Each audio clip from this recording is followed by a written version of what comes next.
Hi guys! Welcome back to my channel at andito tayo ngayon sa Tuktok at pupuntahan natin yung clubhouse ng Santorini kung saan nagkaroon ng opening ng swimming pool.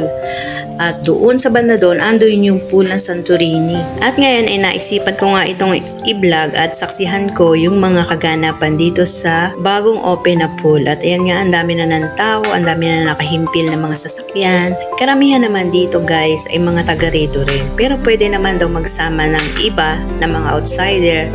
Basta lang at may permiso nung kanilang mga kamag-anak ng taga rito sa Santorini at ipagpapaalam natin sila dun sa guard or dun sa admin.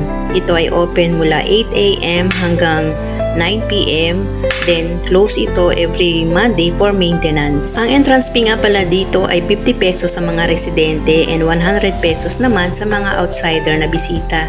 And since sobrang init ngayon, ang napili namin na time para mag-swimming ay ngayong hapon. Ayan, pero hindi ako sumama mag-swimming, yung anak ko lang. At ayan, ito nga yung nakita namin na sobrang ganda. Mainit lang talaga kasi wala pang mga puno na nakatanim. Pero balang araw magkakaroon na rin dito ng shades kasi tataniman din naman to ng mga puno. At ang kagandahan dito sa swimming pool na to, ito ay nakatapat sa lake. So kung wala kang plano mag-swimming, pwede naman tayo mag-sightseeing na lang dun sa lake.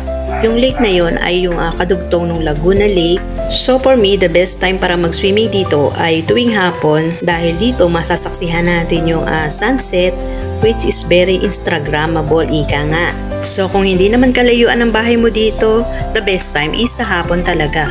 Kagaya namin. Then dito sa side na to, andito yung shower room and hopefully madagdagan pa dahil pihado na later on ay mas dadami pa ang bilang ng mga magsiswimming dito. Sobrang init kasi talaga. So ngayong summer talaga expected na talagang mapupuno dito.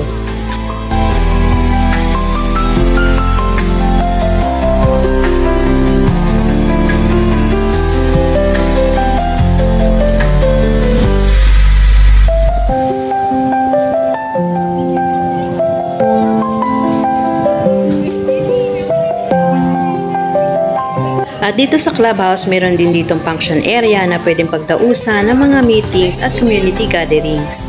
At sa bandang dulo nito, andun yung basketball court at yung palaruan ng bata. And then sa taas ng building na to ay mayroong viewing deck at doon makikita natin yung kabuuan ng ganda ng Laguna Lake at ibang parte ng Santorini. At ang pinakamagandang view nga dito ay yung sunset.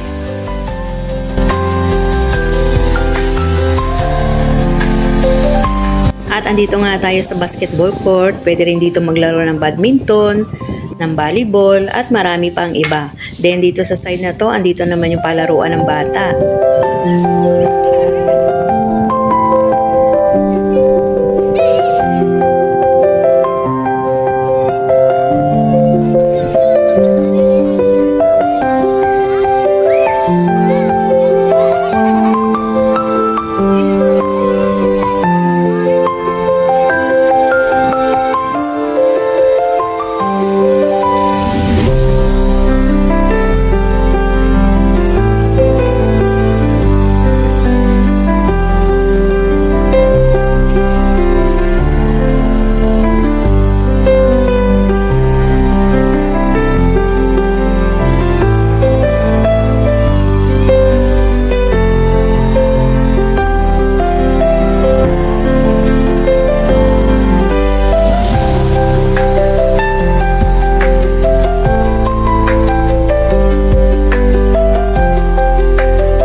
And that's all for today's vlog. Thank you for watching.